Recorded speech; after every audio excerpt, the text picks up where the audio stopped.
For the last few days I've been up in Whitby talking to the fishermen, of course, who have had the end of their quotas now, all their boats for sale, and it's the end of the fishing industry, I think, as we know it on that coast, with the exception of a few crabs and lobsters and shellfish.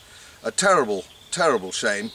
Sir Edward Heath gave away our fishing industry in 1972, so desperate was he to join this appalling and corrupt European Union. So now, as a country, we are an island race, we are now net importers of fish.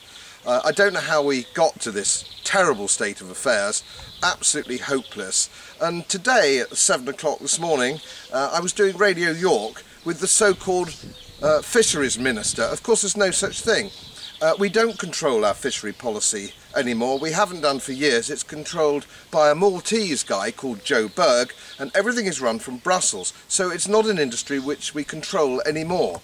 And you know, although it's disgraceful and shameful that all these politicians appear to have had their hand in the till, ripping off taxpayers with all their expenses for bath plugs and mirrors and television sets, you know. We know that they're fiscally dishonest, but what is infinitely worse in my view is that they are intellectually dishonest. They're still pretending that we run our own country.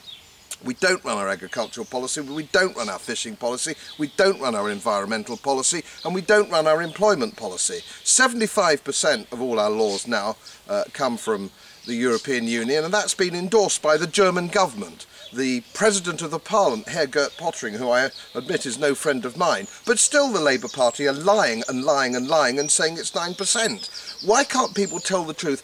Let's get rid of them bag and baggage, all of them. They are corrupt and they're appalling. Let's start again with some politicians with some integrity for once, and let's run our own country. Let's get it back. We can do this, you know. We did it in 1940. We can do it again.